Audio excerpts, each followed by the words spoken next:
Okay, take two. Hey, how you doing? My name is Mike. Welcome to the Saturday morning FBTV Video Podcast, live streamed on YouTube. We do it every Saturday morning, 9 a.m.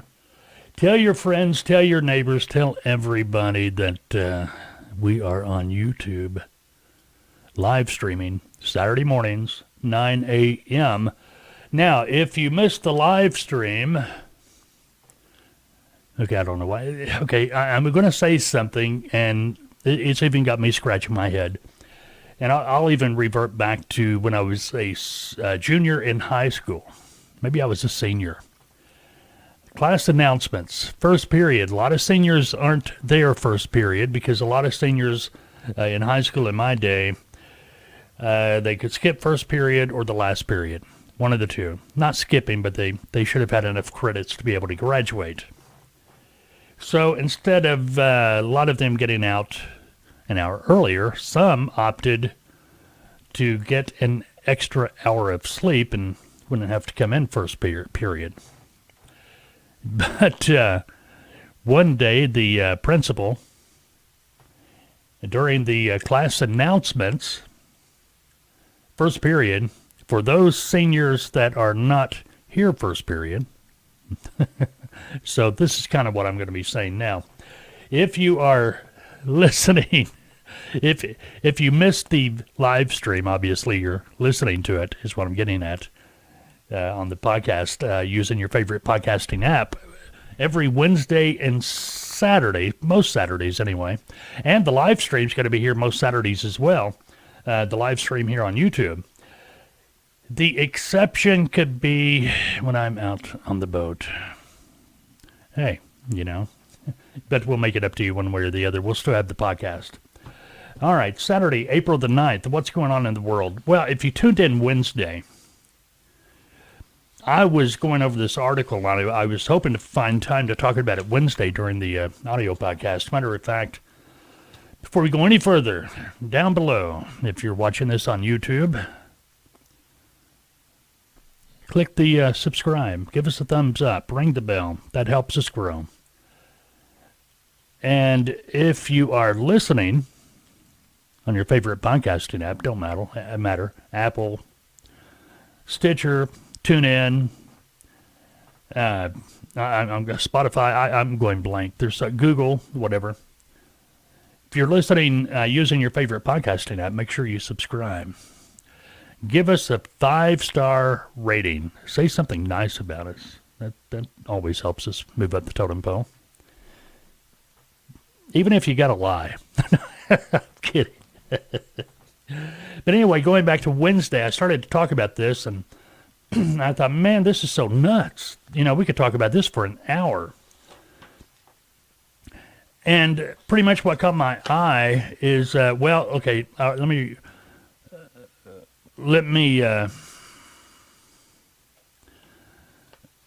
read the headline. Rising fuel costs slow spot rate descent. Okay, what is a spot rate?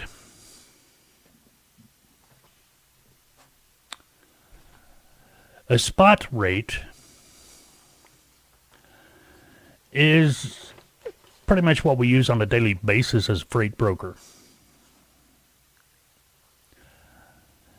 It's generally what the market rate is that a broker is paying a truck to move a load from point A to point B for a specific type of equipment. Now, rising fuel costs slow spot rate descent. So, what they're trying to say is that the spot rate, if the fuel wasn't so high, the rates would be going down a lot faster than what they're saying they're going down. Now let's look at the rates for a minute. Van rates are down 0.9% from last week. Flatbed rates are up 0.6%. Refrigerated down 1.5% from last week. Van rates are down 13 cents a mile from last month, down to $2.90 a mile. Flatbed rates are up a nickel, up to $3.44 a mile. And refrigerated is down 17 cents from down to $3.23 per mile. That's all from last month, and these are averages. Refrigerated normally will be going down this time of year, but look for it to rebound here in the next few months when the seasons start up again. Dry van has to do, I think, more about manufacturers trying to beef up their production to catch up to demand. The freight's going to be there. The rates are down simply because, well,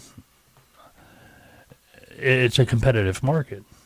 Flatbed's up, I've been telling you that. When we saw reefer skyrocketing and flatbed kind of, not moving or dropping here and there. Told you that'd be coming up this time of year. It's spring, construction season. If you aren't, you should be, if you're a broker. Prospecting, working with construction material shippers, roofing, carpet, tile, lumber, steel, pipe, steel, PVC pipe, steel pipe, coils. See what I mean? Coils, you're going to find more in manufacturing process than you will in construction, but it's construction season. But you should be prospecting those. Try to stay a season ahead of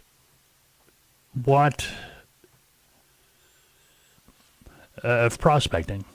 In other words, the time to be prospecting construction material would have been back in January. See what I mean? Okay. Now we're in the spring. You should be looking at summer stuff. Summer, you should start looking toward fall. Fall, start looking toward winter. If you're wanting to haul pumpkins in late September, October, you should be prospecting them in July. You see what I'm saying? Because that way it gives you enough time to get the relationships built up. All right, now back to this, what they're trying to tell us. I had to read this, and it's still people that have titles that are twisting words around to make it sound like they know a lot. Politician talk, lawyer speak. Higher fuel prices are masking the true drop in the underlying freight rate. That's according to Steve Tam, Vice President of ACT Research. On the topic of fuel surcharges, large for hire carriers are generally pretty well insulated from fuel price spikes through the imposition of fuel surcharges. All right. Let's talk about what he's saying. He's saying that a larger carrier are insulated from high fuel prices because they got a fuel surcharge. Now, how do those carriers get fuel surcharges? And when he says fuel surcharges, it's automatic. They automatically kick in with a large carrier. Why do they automatically kick in? Well, simply because a large carrier has their own customers. They've sat down at the negotiating table. They negotiated the line haul. Line haul, for those of you that aren't familiar with the terminology, that's just the base transportation charge, how much to move load from point A to point B.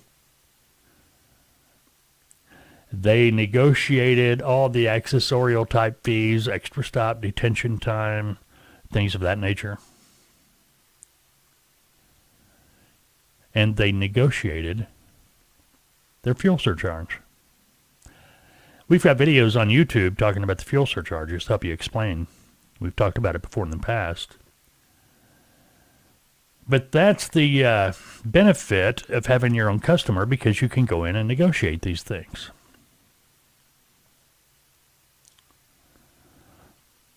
So when fuel goes up, large carriers, their fuel surcharge will automatically kick in and go up with fuel. So that allows the trucking company to maintain their line haul money and still make a profit because the fuel surcharge is offsetting the cost of the increase in the price of fuel. Now, on the other hand, if fuel goes down, obviously, fuel surcharge goes down. Now, when he goes on to others, he's talking about the people that don't, smaller carriers. He says they tend to lag and they are not able to collect for empty and deadheaded miles, but overall the big guys are covered. Smaller fleets and owner-operators, unless they are contracted to a larger fleet, may not be as adept at protecting themselves. It's not a matter of protecting yourselves. It's called business, operating your business profitably. I don't care if you've got 1 truck, 20 trucks, 100 trucks, you've got to have your own customers. If you've got your own customers, yes, just like Steve says here, you're going to protect yourself. But most smaller trucking companies, they rely on a broker for all of their loads. Matter of fact, got a client right now, small owner-operator. We were talking just the other day.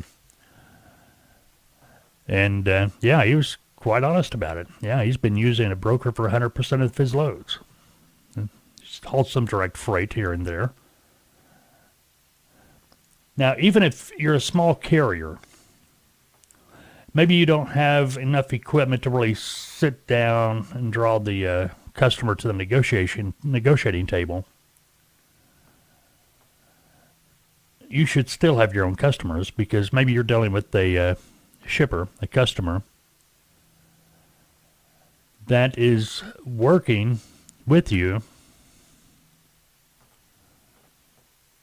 on a per load basis. In other words, anytime they've got a load available that you want to haul, you're set up direct with that customer.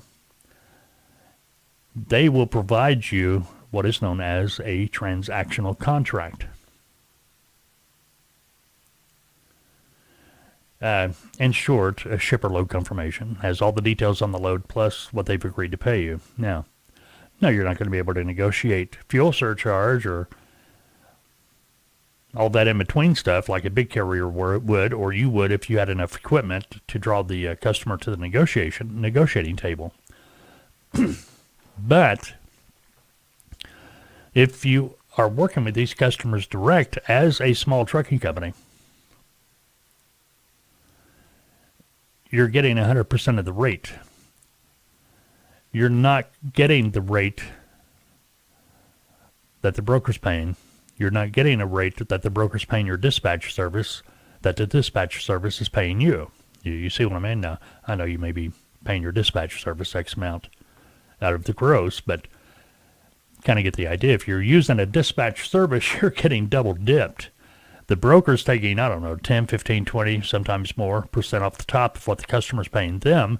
If it goes through your dispatch service, whatever you've agreed to pay them per load out of the gross might be 3%, 5%, 7%, whatever. Yeah, by the time it gets to your truck, man, it's 20, 25, 27% off the top, from where it started at with the customer.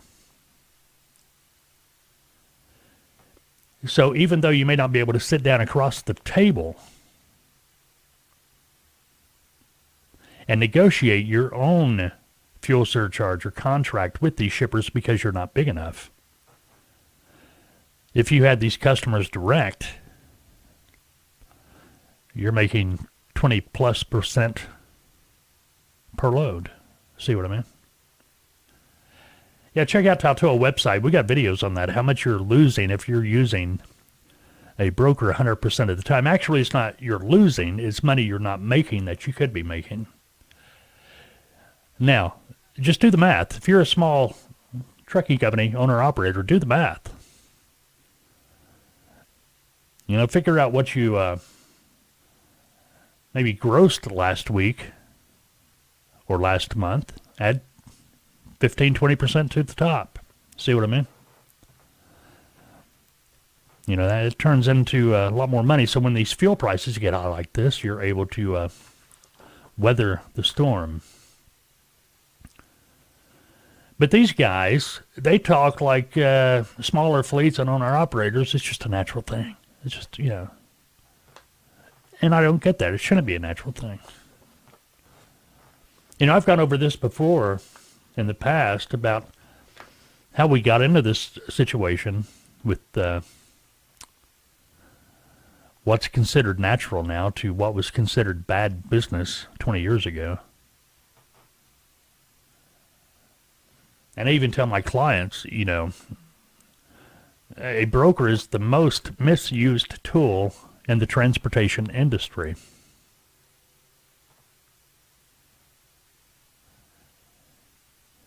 A broker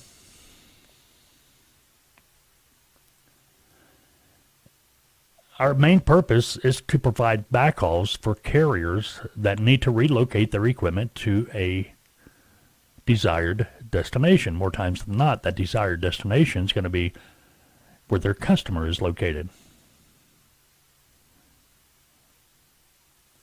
But for some reason, somehow, and I know why, I know exactly why, brokers have become small trucking company dispatchers.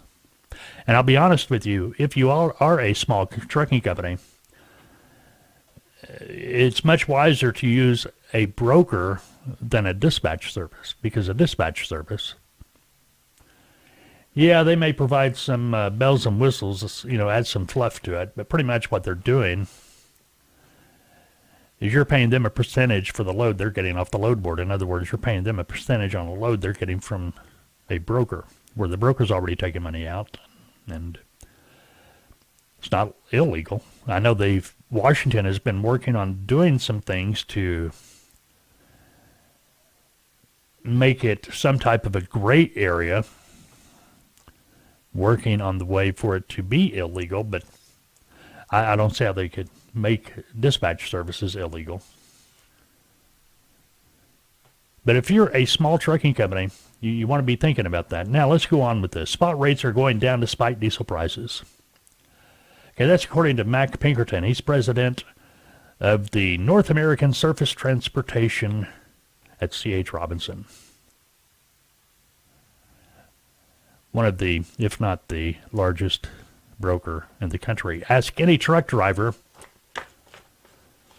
about C.H. Robinson, and you're going to hear them talk cheap rates.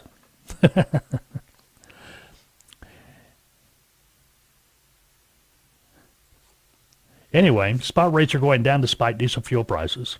Why are spot rates going down despite fuel prices?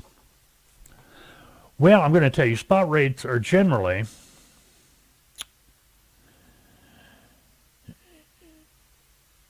calculated separate of the fuel surcharge, which is an average. Okay, they're saying here spot rates are going down. Why is that? At the beginning of the year, Pinkerton said that we had an unusual confluence of events. Truck drivers taking long holiday breaks, then getting sidelined by Omicron, while consumer spending was still going strong, and retailers were trying to replenish inventory on their shelves. All right, now think back. Around this time, we had Pete going out to the port of L.A., all the ships backed up, waiting for their turn to unload.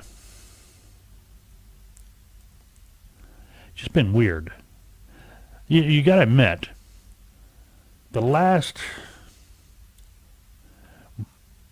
since at least November of 2020, things have not been right. That's being nice about it. And people keep on trying to find all these excuses. Spot rates going down. Okay, one thing, why are spot rates going down? Now this is where I'm getting to my point. A spot rate is what a broker is paying a truck to move a load from point A to point B for a specific type of equipment. Spot rates are determined by what a broker is paying a truck. Now, this goes back to the question, okay, who actually sets the rates? The shipper? The broker? No. The trucking company sets the rates. So if the spot rates are lower, it's because trucking companies are hauling loads for the cheaper rate. This reminds me of 2008, 2009, when we had the Great Recession. And fuel prices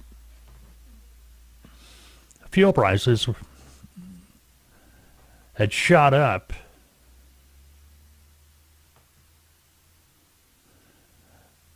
huge, big numbers like they are today. I don't think they were as high. I know they weren't. They're not as high as we've seen with this $5 a gallon stuff, but they got up there.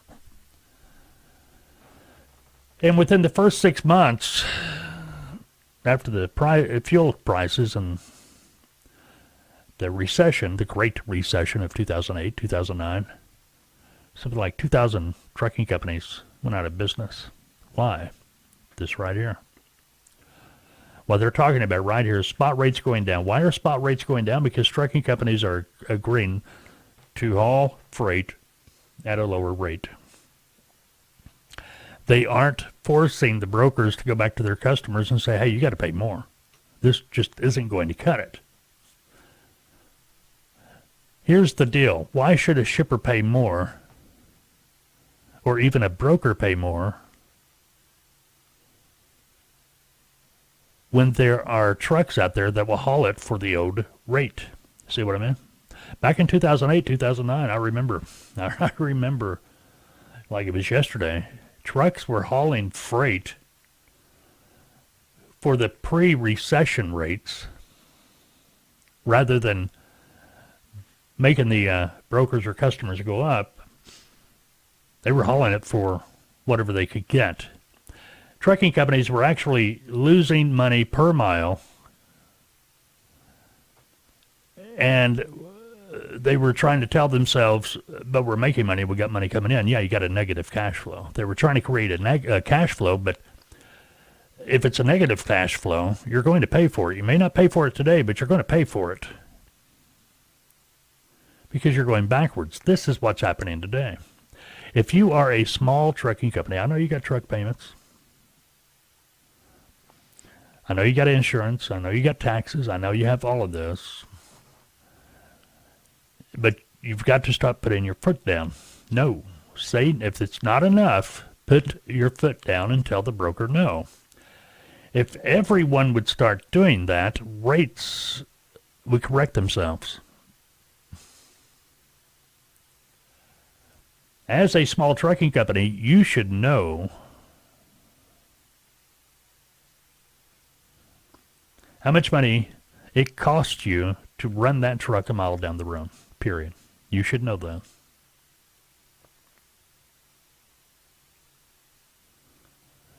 You should know how much it costs you for tires per mile, for service work, for driver pay, insurance. You should know. You should have that broke down to cost per mile. Once you know your cost per mile, now you know exactly how much money you've got to make to break even. So anything above that's going to be profit. See what I mean?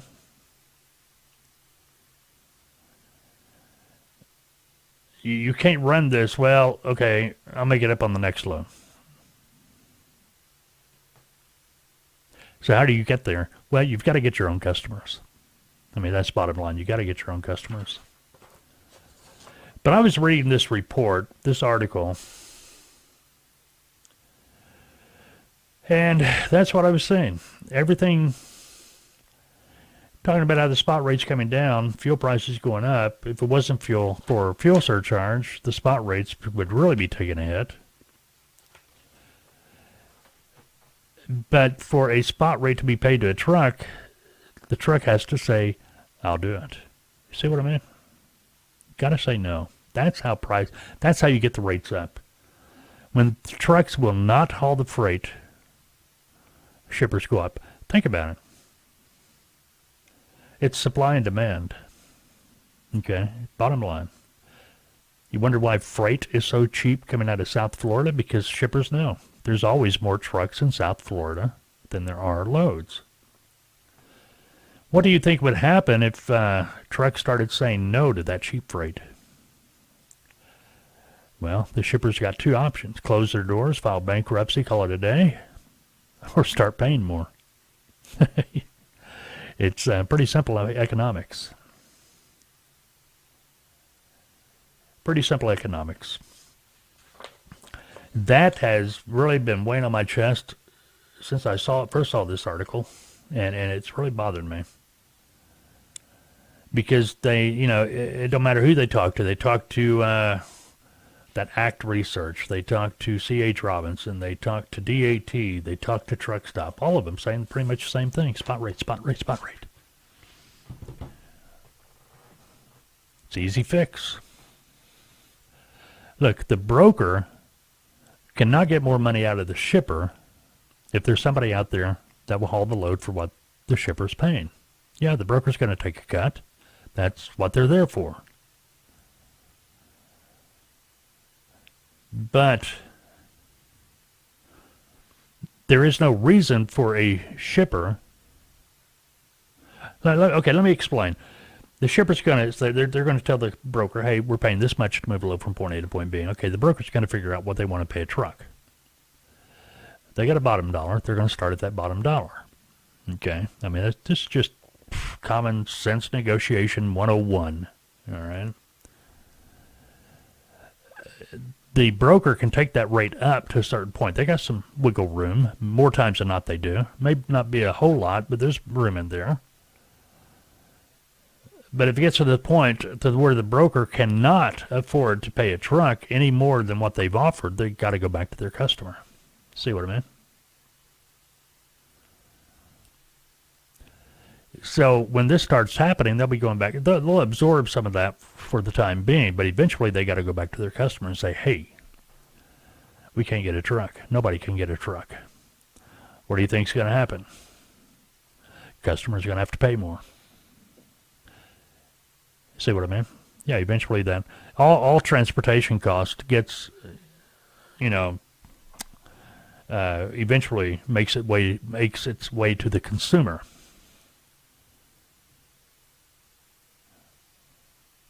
But understand the trucking company sets the rate.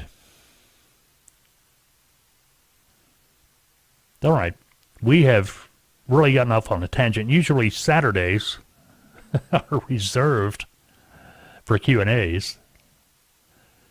And didn't think about that before we started this morning, because I was thinking the other day, man, this could take a whole podcast. Well, like I said earlier, this could be a whole series right here.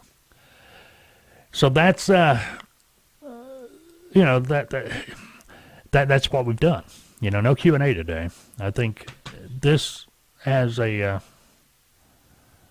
lot of information you may want to think about.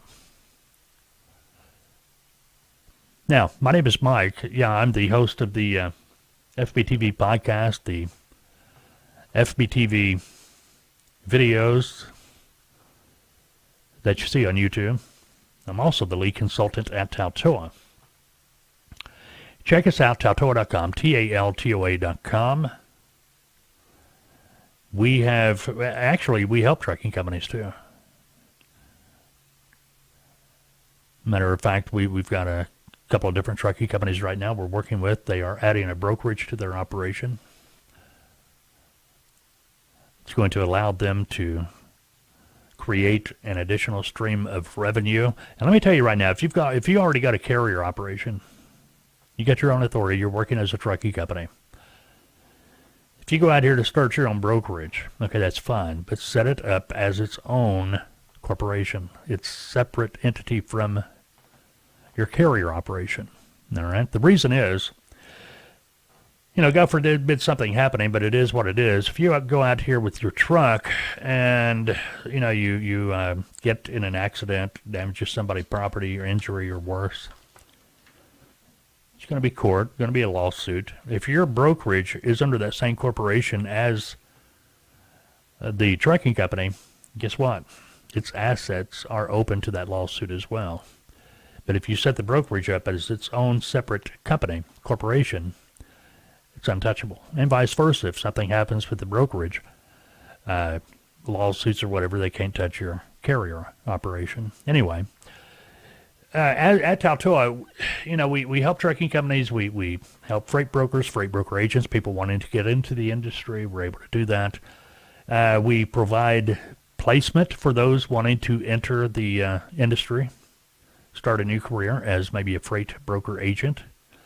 What is a freight broker? What is a freight broker agent? A freight broker is generally the one who holds the license, the company, to operate as a freight brokerage company. The freight broker agent is an agent, independent contractor, working under that freight broker's license. So it's legal for them to broker freight, but they're brokering freight as a freight broker / freight broker agent for that company. In other words, they have a title of freight broker, but they're contracted to that freight brokerage.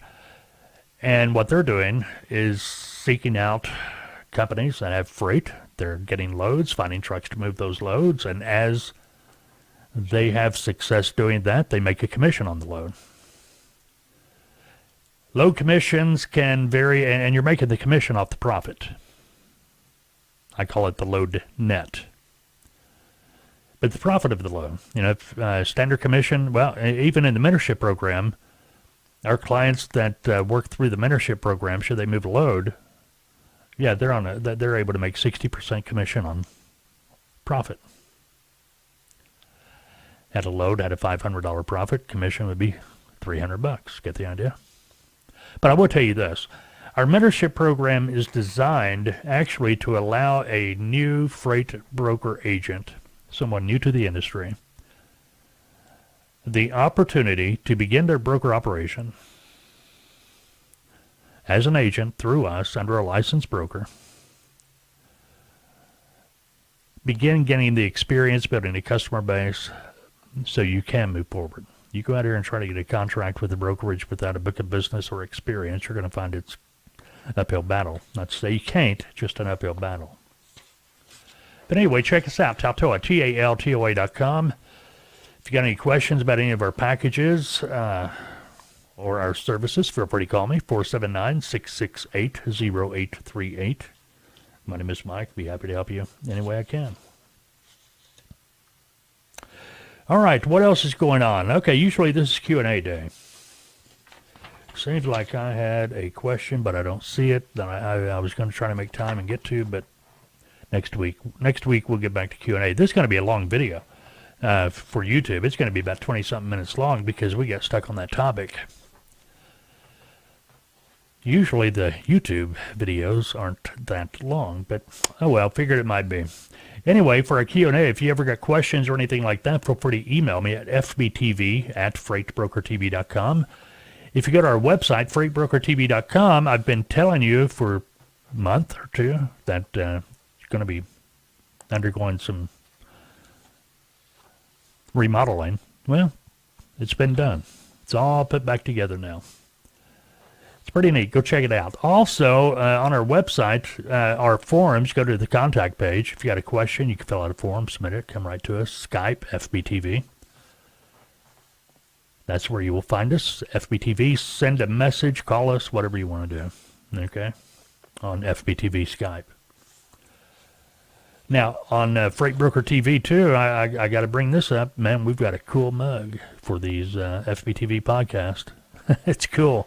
You've seen my FBTV mug that I've used occasionally, and I've shown you here on these podcasts. Matter of fact, we got the new mug. We haven't got it yet. It's that new. Should be here next week, and so next week be looking for it. But we've got pictures of it from what the company has provided us. It's on the Freight Broker TV website. Check it out. They're available to order. 11-ounce mug. Pretty cool. It's a wraparound type.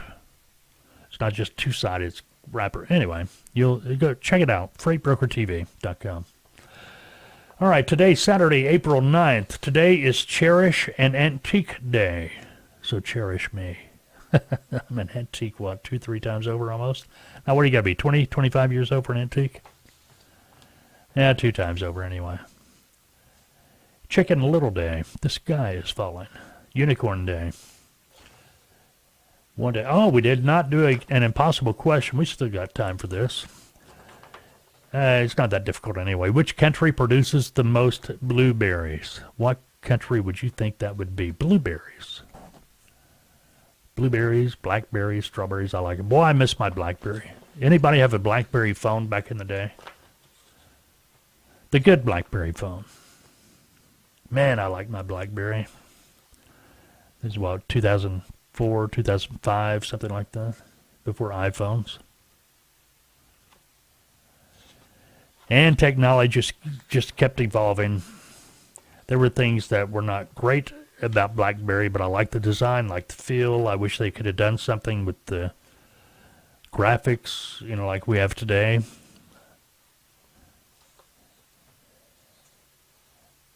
Anyway, BlackBerry came out with an iPhone type device after that original good BlackBerry. And I was thrilled to death about it, to have the BlackBerry again. 1 year. It quit. It just died. Just refused to work anymore. But anyway, we're stuck with these rascals. But anyway, which country produces the most blueberries? We'll get back to that in a moment if I remember. Also remember coming up for you drivers out there, May 17th. Mark that on your calendar. 72-hour road check's going to begin. CVSA doing their annual thing. Birthday today. If it's your birthday, happy birthday. You're in pretty good company. Jim Fowler, Wild Kingdom, was born in the state back in 1932. Mama Walton from the TV show. Michael Learned, born in the state back in 1939. Meg Ryan's ex, Dennis Quaid, his birthday today. If you ever saw that movie, Mystery Alaska, Russell Crowe movie, know what I'm talking about? Check it out if you haven't. If you like hockey, if you like sports, it's pretty much got it all. Mystery Alaska, Ryan Northcott, he's having a birthday today. Today in history, First Lady Lucy Hayes begins the first egg rolling contest on the White House lawn. This happened back in 1878. Bob Hope makes his first television appearance 72 years ago today, back in 1950. Wow, it's hard to believe it's been this long. 1965, the Houston Astrodome opened for the first time. The Houston Astrodome, the first domed stadium. 2 years later, the first Boeing 737 rolled down. In 1992, the record for the heaviest chocolate Easter egg is set. If you want to break this record, man, oh man, oh man. 10,482 pounds and 14 ounces. That's a big egg. I bet people are still eating off that egg. Anyway, they did that down in Australia. All right, that should pretty much wrap it up for this Saturday version. Anything else? Think not. Let me go through here, double check, make sure I'm not missing anything. Told you about the mugs, told you about us at Tautoa. Answer to the impossible question, which country produces the most blueberries? The answer, the U.S. of A. All right, very good. Okay, I know we didn't do any Q&As this week, but we will next week, I promise. I just had a feeling that that article really just blew me away. How they could, rising fuel costs, slow spot. It just totally confused me. Some of these people take, a little white speck on top of a chicken dropping. It's still chicken dropping. You know what I mean? Anyway. All right. Hey, go have a good Saturday. Go have a good weekend. Unless, of course, you've made other plans. We will talk soon. Take it easy.